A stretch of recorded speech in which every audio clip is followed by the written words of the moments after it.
नमस्कार, देश दुनिया की बड़ी खबरों में आपका स्वागत है। आज के इस बुलेटिन में हम बात करेंगे गृह मंत्री अमित शाह ने किए बड़े ऐलान की। मुर्शिदाबाद हिंसा को लेकर केंद्रीय मंत्री गिरिराज सिंह ने ममता सरकार पर बोले हमले की। सुप्रीम कोर्ट के सख्त निर्देश की। बिहार चुनाव से पहले नीतीश सरकार के बड़े ऐलान की। वक्फ कानून पर राहुल गांधी की कथित चुप्पी पर मायावती ने उठाए सवाल की। बात करेंगे नेता प्रतिपक्ष शुवेंद्र अधिकारी ने ममता सरकार से की बड़ी मांग की। और बुलेटिन के अंत में हम जानेंगे क्या सच में भारत को टैरिफ वार से फायदा होगा, जो संयुक्त राष्ट्र के प्रमुख अर्थशास्त्री ने दावा किया है। साथ ही रोजगार समाचार में बात करेंगे देश में कौन कौन सी सरकारी भर्तियां निकली हुई है और उनसे जुड़ा क्या है नया अपडेट। तमिलनाडु में एनडीए की वापसी। एआईएडीएमके के साथ हाथ मिलाया। गृह मंत्री शाह ने चेन्नई में किया गठबंधन का ऐलान। 2026 में पलानीस्वामी होंगे सीएम। फिर गृह मंत्री अमित शाह ने चेन्नई में भाजपा और एआईएडीएमके के गठबंधन का ऐलान किया है। उन्होंने कहा कि 2026 में तमिलनाडु विधानसभा चुनाव एआईएडीएमके प्रमुख ई पलानीस्वामी के नेतृत्व में लड़ा जाएगा। सीटों का बंटवारा बाद में चर्चा के बाद तय किया जाएगा। शाह ने कहा कि गठबंधन को लेकर एआईएडीएमके की कोई डिमांड नहीं है, न ही बीजेपी उनके अंदरूनी मामलों में कोई हस्तक्षेप करेगी। पार्टी का एनडीए में शामिल होना दोनों के लिए ही बहुत फायदेमंद है। शाह बोले अगला चुनाव डीएमके सरकार के भ्रष्टाचार, दलितों पर, महिलाओं पर अत्याचार के आधार पर लड़ा जाएगा। लोग डीएमके के घोटालों पर जवाब मांग रहे हैं। चुनाव में इन्हीं मुद्दों पर जनता वोट देगी। वक्फ कानून के खिलाफ बंगाल में फिर भड़की हिंसा, पथराव, आगजनी के बाद कई ट्रेनें कैंसिल। पश्चिम बंगाल के मुर्शिदाबाद में वक्फ कानून के खिलाफ प्रदर्शन हिंसा में बदल गया। इस दौरान प्रदर्शनकारियों ने पुलिस कर्मियों पर पथराव किया और कई वाहनों में आग लगा दी। उन्होंने सड़क रेल यातायात को भी बाधित किया। भीड़ को कंट्रोल करने के दौरान करीब 10 पुलिसकर्मी घायल हो गए। हालांकि पुलिस का कहना है कि अब स्थिति काबू में है। बंगाल पुलिस ने एक्स पर बताया कि सूती और शमशेरगंज इलाकों में हालात सामान्य हो गए हैं। पुलिस ने भीड़ को तितर बितर कर दिया और नेशनल हाईवे पर यातायात बहाल हो गया है। पुलिस ने कहा कि हिंसा करने वालों के खिलाफ सख्त कार्रवाई होगी। उपद्रवियों को पकड़ने के लिए छापेमारी चल रही है। साथ ही अफवाह फैलाने वालों पर भी कानूनी कार्रवाई की जाएगी। पुलिस ने लोगों से शांति बनाए रखने और अफवाहों पर ध्यान न देने की अपील की है।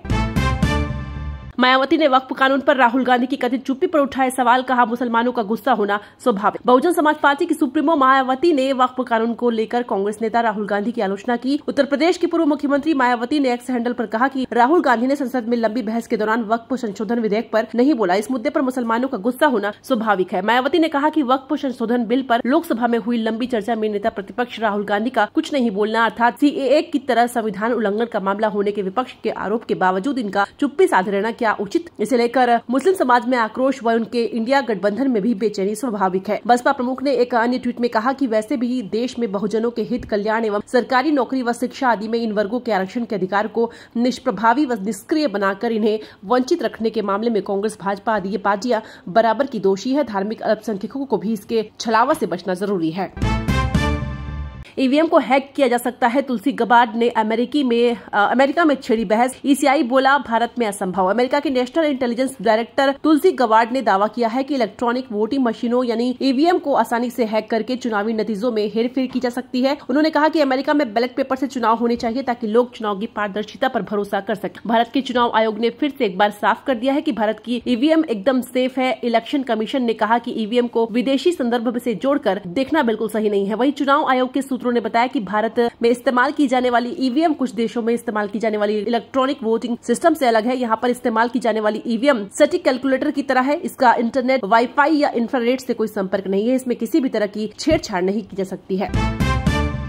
जम्मू कश्मीर की पूर्व मुख्यमंत्री महबूबा मुफ्ती ने स्टालिन, ममता बनर्जी और सिद्धारमैया को लिखा लेटर। जम्मू कश्मीर की पूर्व मुख्यमंत्री महबूबा मुफ्ती ने तमिलनाडु के मुख्यमंत्री एमके स्टालिन, पश्चिम बंगाल की मुख्यमंत्री ममता बनर्जी और कर्नाटक के मुख्यमंत्री सिद्धारमैया को पत्र लिखकर उनसे आग्रह किया है कि ये बढ़ते बहुसंख्यवादी राजनीतिक माहौल के बीच भारतीय संविधान के मूलभूत मूल्यों के लिए खड़े रहे। महबूबा मुफ्ती ने अपने बयान में पिछले एक दशक में देश में व्याप्त बहुसंख्यकवाद की बढ़ती लहर पर गहरी चिंता व्यक्त की है। उन्होंने कहा कि यह प्रवृत्ति भारत में बहुलता, विविधता और धर्मनिरपेक्षता के मूल सिद्धांतों के लिए एक गंभीर खतरा है। उन्होंने कहा जबकि अधिकांश नागरिक इस विभाजनकारी एजेंडे को स्वीकार करना जारी रखते हैं, जो लोग नफरत और बहिष्कार का प्रचार करते हैं वे अब सत्ता के पदों पर आसीन हैं। पीडीपी मुखिया ने कहा वे हमारे संविधान और लोकतांत्रिक संस्थानों और हमारे देश के धर्मनिरपेक्ष ताने बाने को व्यवस्थित रूप से निशाना बना रहे हैं।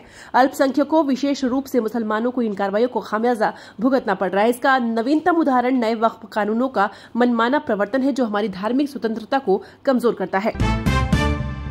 मुर्शिदाबाद हिंसा से पता चलता है कि हिंदुओं को राज्य से भागने के लिए मजबूर किया जा रहा है।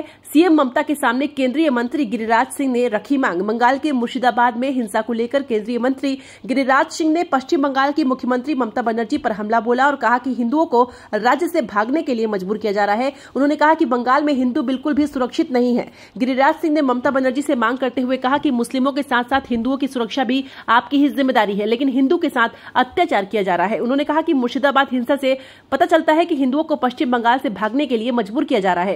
यह दुर्भाग्यपूर्ण है कि यह सब राज्य सरकार के सामने हो रहा है। गिरिराज सिंह ने कहा है कि यह तब हुआ जब मुर्शिदाबाद में वक्फ अधिनियम का विरोध करने वाले प्रदर्शन को हिंसक कर दिया गया और सार्वजनिक संपत्ति को नुकसान पहुंचाया गया। बता दें कि वक्फ संशोधन विधेयक को क्रमशः 2 और 3 अप्रैल को लोकसभा और राज्यसभा में पेश किया गया था। रुके हुए बिलों पर 3 महीने में होना चाहिए फैसला। सुप्रीम कोर्ट की राष्ट्रपति को लेकर अहम टिप्पणी। तमिलनाडु के राज्यपाल RN रवि को सुप्रीम कोर्ट से बड़ा झटका लगा था। कहा गया था कि वो चुनी हुई सरकार के बिलों को अनिश्चित काल तक के लिए नहीं रोक सकते। अब इसी कड़ी में सुप्रीम कोर्ट ने राष्ट्रपति को लेकर भी एक अहम टिप्पणी की गई है। कहा गया है कि किसी भी बिल को 3 महीने से ज्यादा नहीं रोकना चाहिए। इस बात पर भी जोर दिया गया कि अगर बिल को मंजूरी देने में देरी हो रही है उसका कारण भी बताना अनिवार्य है। अब सुप्रीम कोर्ट की यह टिप्पणी मायने रखती है क्योंकि संविधान के आर्टिकल 201 में कहीं भी टाइम फ्रेम का जिक्र तक नहीं है, यानी कि ये कहीं भी नहीं बताया गया है कि किस समय सीमा में किसी बिल को मंजूरी देनी है। लेकिन सुप्रीम कोर्ट ने टाइमलाइन देकर एक मिसाल जरूर पेश कर दी है जो आने वाले दूसरे मामलों में एक उदाहरण बन सकता है। मुर्शिदाबाद हिंसा पर पहली बार आया सीएम ममता बनर्जी का बयान। मोदी सरकार को लेकर दी प्रतिक्रिया। पश्चिम बंगाल में शुक्रवार को वक्फ संशोधन कानून के विरोध में कई जिलों में हिंसा की घटनाएं सामने आई। मुर्शिदाबाद, मालदा, दक्षिण 24 परगना और हुगली जिलों में हिंसा के दौरान पुलिस वाहनों को आग लगा दी गई। प्रदर्शनकारियों, सुरक्षा बलों पर पत्थर फेंके गए और सड़कों को जाम किया गया। इस बीच सीएम ममता बनर्जी ने कहा कि याद रखिए, जिस कानून के विरोध में लोग आंदोलन कर रहे हैं वो हमने नहीं बनाया है, ये कानून केंद्र सरकार ने बनाया है। इसलिए जो जवाब आप चाहते हैं वह केंद्र सरकार से मांगा जाना चाहिए। ममता बनर्जी यह भी स्पष्ट कर चुकी है कि राज्य में वक्फ कानून लागू नहीं होगा। उनका कहना है कि इस कानून पर केंद्र सरकार से जवाब मांगना चाहिए। बिहार में हर महीने 12 लाख नौकरी और 38 लाख रोजगार। विधानसभा चुनाव से पहले सम्राट चौधरी ने बताया नीतीश सरकार का प्लान। बिहार के उप मुख्यमंत्री सम्राट चौधरी ने विधानसभा चुनाव 2025 से पहले कहा है कि नीतीश कुमार की अगुवाई वाली सरकार राज्य में हर महीने 12 लाख नौकरियां देने पर काम कर रही है। उन्होंने यह भी कहा कि सरकार हर महीने 38 लाख लोगों को रोजगार देने के लिए प्रयासरत है। वैशाली महोत्सव में बोलते हुए सम्राट चौधरी ने कहा कि 2005 से 2020 के बीच 15 साल में 5 लाख लोगों को सरकारी नौकरी दी गई है। वैशाली के समृद्ध इतिहास की तारीफ करते हुए सम्राट चौधरी ने कहा कि वह गौतम बुद्ध और महावीर जैन जैसे महान संतों की पसंदीदा जगहों में शामिल रही है। उन्होंने कहा कि बिहार में डबल इंजन की सरकार वैशाली जैसे क्षेत्रों को धार्मिक पर्यटन स्थल में बदलने के लिए काम कर रही है। वक्फ एक्ट के खिलाफ प्रदर्शन को लेकर असम में कैसे हैं हालात, सीएम हिमंत बिस्वा शर्मा ने दी ये जानकारी। असम के मुख्यमंत्री हिमंत बिस्वा शर्मा ने कहा कि वक्फ संशोधन अधिनियम के खिलाफ मामूली विरोध प्रदर्शनों के बावजूद राज्य में काफी हद तक शांति बनी हुई है। उन्होंने शांति सुनिश्चित करने के लिए असम पुलिस की तारीफ की और बोहाग बिहू समारोह से पहले लोगों की आपसी एकता की सराहना की। शर्मा ने कहा लगभग 40% मुस्लिम आबादी होने के बावजूद असम शांतिपूर्ण रहा। 3 स्थानों पर छिटपुट विरोध प्रदर्शन हुए जिसमें 150 से ज्यादा लोग शामिल नहीं थे। शर्मा ने असम पुलिस को उनकी तैयारियां और कानून व्यवस्था बनाए रखने के लिए प्रशंसा की। उन्होंने कहा कि पूरे असम के लोग जाति पंथ या समुदाय और अधर्म से परे भावना में एकजुट है और हमारे प्रिय बोहाग बिहू का स्वागत खुशी और सद्भाव के साथ करने की उत्सुकता से तैयारी कर रहे हैं।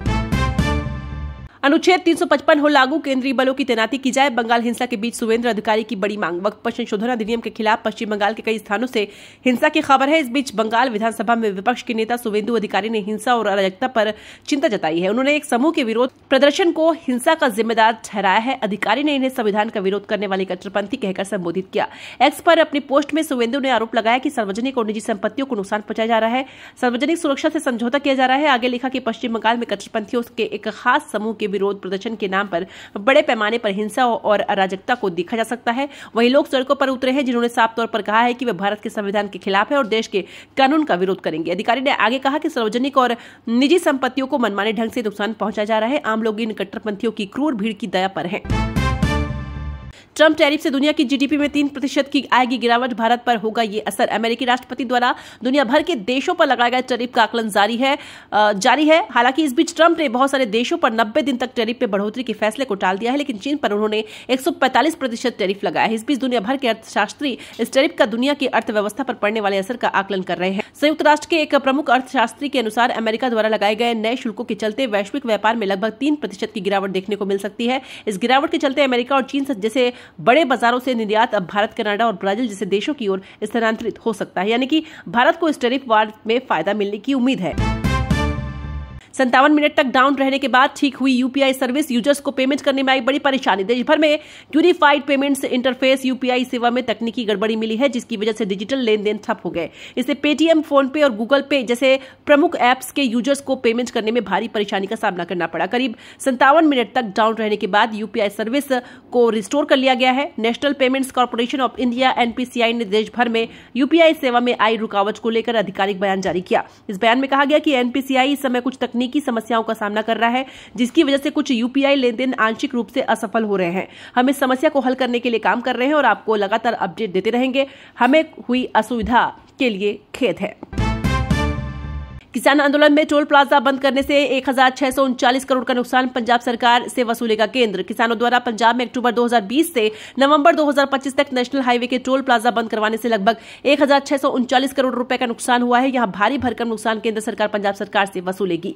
इतना बड़ा नुकसान कृषि कानूनों को लेकर आंदोलन के समय पंजाब के किसान संगठनों के द्वारा राज्य के नेशनल हाईवे पर सभी टोल प्लाजा बंद करवाने के साथ साथ इसके बाद भी समय समय पर टोल प्लाजा बंद करवाने के कारण हुआ। इस संबंध में पंजाब के मुख्य सचिव केपी सिन्हा को केंद्रीय भूतल परिवहन विभाग के सचिव वी उमाशंकर को ने एक पत्र लिखकर आगाह किया है। पत्र में कहा गया है कि बंदी के कारण टोल कलेक्शन एजेंसियों को हुए करोड़ों के नुकसान की भरपाई एनएचएआई को करनी पड़ी है। इसके साथ ही किसानों की इस कार्रवाई से टोल प्लाजा का इंफ्रास्ट्रक्चर बढ़ाने की योजनाओं को भी नुकसान पहुंचा है। केंद्रीय मंत्रालय ने पंजाब सरकार को भविष्य में ऐसे नुकसान को रोकने के लिए तुरंत कदम उठाने के लिए कहा है।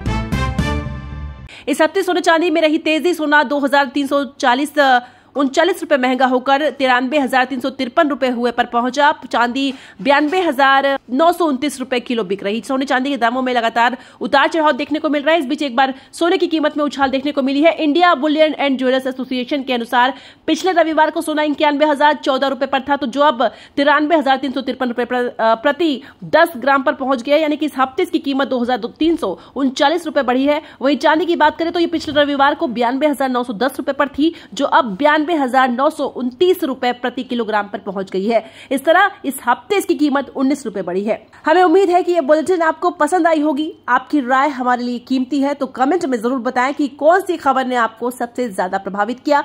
ऐसे ही धमाकेदार अपडेट्स के लिए हमारे चैनल को सब्सक्राइब करें और बेल आइकन को दबाएं, ताकि हर नई वीडियो का नोटिफिकेशन आपको तुरंत मिले। अगली बुलेटिन तक के लिए खुद का ख्याल रखें और अपने दोस्तों के साथ इस वीडियो को शेयर करना ना भूलें। मिलते हैं जल्द ही, तब तक के लिए ढेर सारी शुभकामनाएं।